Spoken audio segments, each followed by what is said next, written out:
Line में रहते हैं, अनुशासित हैं, पर अपने दिल की बात भी खरी खरी कहते हैं। संगीत रागी, आपकी बारी है, बोलिए संगीत रागी। मानक जी, बहुत बहुत बड़ा मजेदार आज डिस्कशन चल रहा था।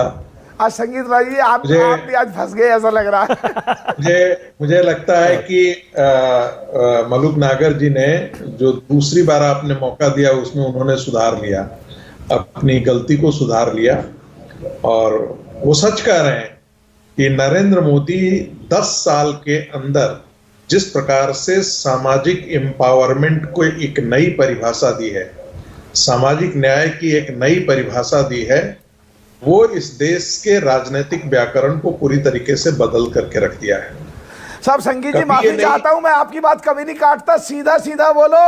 आप व्यक्तिगत अपने आप को हटाओ कि इस देश की पार्लियामेंट में नरेंद्र मोदी जी खड़े होकर कहते हैं मैंने इतने पिछड़े मिनिस्टर बनाए, इतने दलित मिनिस्टर बनाए। व्यक्तिगत स्तर से ऊपर उठ के इनके पीडीए को बताओ कि पीडीए की बात पहले हम करते हैं, पिछड़ों की बात पहले हम करते हैं, दलितों की बात हम करते हैं। मलूक जी, मैं आप ही की बात को रख रहा था, आपने मेरी बात आ गई, मैं उसी बात को कह रहा था कि नरेंद्र मोदी जी क्या सवर्ण जाति से हैं? क्या वो जाति सवर्ण जाति से आते हैं? Very good. वो भी एक ओबीसी कैटेगरी। नरेंद्र मोदी जी सवर्ण जाति से हैं। अरे ऐसे मत करिए, अरे यार वो घाची है, बिल्कुल है। नहीं, उन्होंने अपने आप को घाची जाति को अपने मुख्यमंत्री काल में पिछड़ा घोषित किया। अब कहाँ आप डिबेट को ले जा, रुकिए। अरे सर किया है। अरे सर आप ठीक है, उन्होंने किया है, ठीक है, वो फैक्ट है, लेकिन अब वो ओबीसी है ना, अब ओबीसी है, जिसने भी जब भी किया ओबीसी है। संगीत रागी बोलिए। ना स्वयं के बने हुए ओबीसी। ओके, संगीत रागी के बने ओबीसी आ रहे हैं। मैं कोई जाति ऐसी पूछूंगा, अपने नेतृत्व की जाति बता दीजिए ना मुझे, क्या है आपने नेतृत्व की? संगीत रागी मानक, यदि नरेंद्र मोदी अपने आप को स्वघोषित पिछड़े हैं तो राहुल गांधी जी के लिए कहा जा सकता है ना कि वो हिंदू कैसे हैं? वो तो स्वघोषित हिंदू हैं। भारत के अंदर गोत्र परंपरा तो पिता से आती है। संविधान के तहत, संविधान के दायरे में नरेंद्र मोदी जी पिछड़े हैं, डिक्लेयर में पिछड़े हैं, कागजात में भी पिछड़े हैं। यदि फिरोज गांधी से यदि एंसेस्ट्री लेकर के हम चले आए, तब तो लगता है कि भाई राहुल गांधी और प्रियंका गांधी वाड्रा हिंदू कहां से हैं? तो वो तो डिक्लेयर करने के लिए है, कैम्ब्रिज में जाकर के और विदेश जाकर के वो अपने आप को क्रिश्चियन के तौर पर प्रोजेक्ट करते हैं। भारत में चूंकि राजनीति उनको इसके लिए मुफीद मिलती है, तो यहाँ हिंदू के तौर पे इस बेट को हम छोड़ देते हैं। कब उन्होंने क्रिश्चियन घोषित किया? आप कैसी बकवास की बात कर रहे हैं संगीत रागी? उस तरह से हम छोड़ देते हैं। कब उन्होंने क्रिश्चियन घोषित किया? अब जब सीधा घोषित किया संगीत रागी, या तो प्रमाण दीजिए और नहीं तो माफी मांगिए। ये बदतमीजी की बात नहीं चलेगी। आप ही का बोया हुआ बीज है ये डिस्कशन में, डिबेट में आप ही ने बोया है जातियों वाले ऐसा। ओके, एक सेकंड, ओनली संगीत रागी को लाइए, ओनली संगीत रागी। देखिए, 2 लोगों का टाइम बचा है, 2 लोगों का टाइम बचा है। संगीत रागी, आनंद दुबे नहीं बोले। संगीत रागी कंप्लीट करिए, मैं चाह रहा हूं थोड़ा सा आइए, जल्दी कंप्लीट करिए। मानक, मैंने तो उसी बात को जिक्र किया है जिसके बारे में सुब्रमण्यम स्वामी ने बहुत खुल करके चुनौती दी थी। राहुल गांधी के पासपोर्ट को कोट किया था, सर्टिफिकेट को कोट किया था, और आज भी वो चैलेंज के मुफीद है। अरे आप सुब्रमण्यम स्वामी की बात को कोट करेंगे तो ऐसी हजारों उनकी और बातें हैं जिनको आप अगर कोई और कोट करेगा तो फिर आप कहेंगे देखिए तो सुब्रमण्यम स्वामी नरेंद्र मोदी के लिए।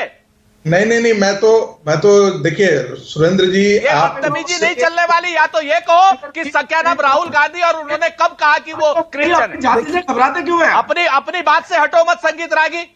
देखो, डिबेट ऐसी होनी चाहिए, पूरा वर्ल्ड देख रहा है, जो लगे भारत देश के नेता अच्छे पढ़े लिखे हैं, अच्छे विचारों के। ऑलराइट, एक सेकंड, उचित नहीं है। ओके, एक सेकंड, वन सेकंड, संगीत रागी कंप्लीट करिए जल्दी से। मानक भाई, करबद्ध प्रार्थना है, गलत नहीं।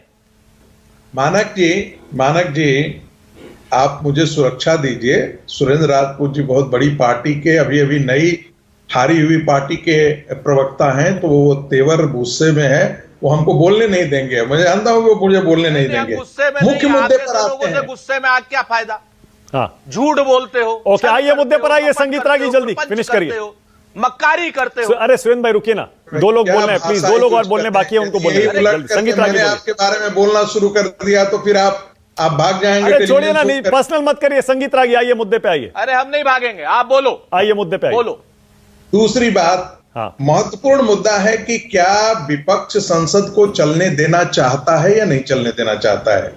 विपक्ष संसद को नहीं चलने देना चाहता है और चलने देगा भी नहीं। तो सत्ता पक्ष को ये चीजें हमेशा ध्यान में रखना चाहिए कि राहुल गांधी अराजकता का नेतृत्व कर रहे हैं और इस अराजकता का नेतृत्व आने वाले दिनों में भी करते रहेंगे, ताकि संसद के अंदर विमर्श नाम की कोई चीज नहीं बचे। इसलिए पहले दिन से वो उस तरीके के भाषा को लेकर के आते हैं, उसी प्रकार की टिप्पणी उनकी संसद के अंदर होती है और उसका वो प्रतिकार आप 2.5 घंटा आप अपने बोल लेते हैं, विपक्ष बोल लेता है और प्रधानमंत्री को बोलने नहीं देता है। प्रधानमंत्री के समय आप नारेबाजी करते हैं, अपने समय आप चुप्पी लगा करके रखते हैं। यदि वही बात, वही व्यवहार यदि सत्ता पक्ष यदि राहुल गांधी के बोलते समय करता, तब कैसा इस देश में मैसेज जाता।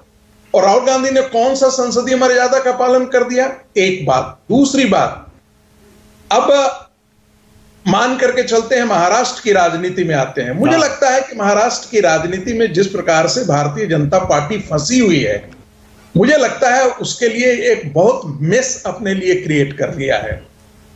अजित पवार न निगलते बन रहे हैं न उगलते बन रहे हैं।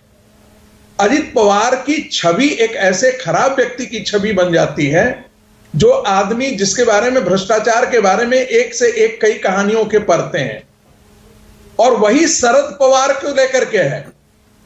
लेकिन यदि अमित शाह जी जाकर के कहते हैं कि शरद पवार से बड़ा कोई भ्रष्ट नहीं है और इंस्टीट्यूशनलाइज भ्रष्टाचार का वो आदमी प्रतीक है, तो लोग उठ करके सवाल खड़ा होता है कि ऐसे आदमी को भारत सरकार पुरस्कृत क्यों करती गई। वैसे ही मुलायम सिंह जैसे व्यक्ति को, जिसने कार सेवकों की हत्याएं की, वो हिंदू समाज के लिए जिनके प्रति एक हत्यारा शब्द का प्रयोग किया जाता था, उसको भी पुरस्कृत भारतीय जनता पार्टी ने की। तो ये नैरेटिव जो है वो भारतीय जनता पार्टी के लिए कठिन होगी। ओके। मुझे ऐसा लगता है कि बाबूलाल मरांडी को लेकर के मुझे लगता है कि आने वाले दिनों में उनकी जो छवि है झारखंड के अंदर, एक बहुत अच्छी छवि है और वहां पर भारतीय जनता पार्टी इनको शिकस्त दे सकती है। लेकिन महाराष्ट्र की राजनीति जो है वो भारतीय जनता पार्टी के लिए मुश्किल ये है कि भारतीय जनता पार्टी अपनी जमीन पर लड़ाई नहीं लड़ रही है। आपको याद होगा कि जब आप अपनी जमीन देते हैं दूसरों को, तो आप अपनी राजनीतिक जमीन धीरे धीरे खो देते हैं। बिल्कुल सही कह रहे हैं आप, बिल्कुल सही है। कांग्रेस पार्टी ने ऐसे ही अपनी जमीन दूसरों को, बिल्कुल सही है। आनंद दुबे की बारी है। और यही कारण है कि मैं बार बार कहता हूं, हो सकता है देखिए अमित शाह जी या बड़े जो भारतीय जनता पार्टी के बड़े नेता हैं, हम तो यूनिवर्सिटी के कमरे में बैठे हुए जितना पढ़ते हैं लिखते हैं उतना ही उगल सकते हैं, वो हमसे बेहतरीन जानते होंगे। लेकिन मुझे ऐसा लगता है कि राजनीति हर को अपनी जमीन की करनी चाहिए और भारतीय जनता पार्टी महाराष्ट्र की राजनीति में जो सबसे ताकतवर होकर के उभर रही थी, और कांग्रेस पार्टी का जहां इतिहास है कि तीसरे नंबर से वो दूसरे नंबर पर कभी नहीं आ पाता है, वो महाराष्ट्र की राजनीति में एक बहुत बेहतरीन तरीके से रिटर्न करके लोकसभा में आती है। तो इसकी प्रशंसा की जानी चाहिए, हम उसको दाद देते हैं। लेकिन भारतीय जनता पार्टी को शतरंज के मोहरे पर अब नए तरीके से, बिल्कुल सही कह रहे हैं आनंद।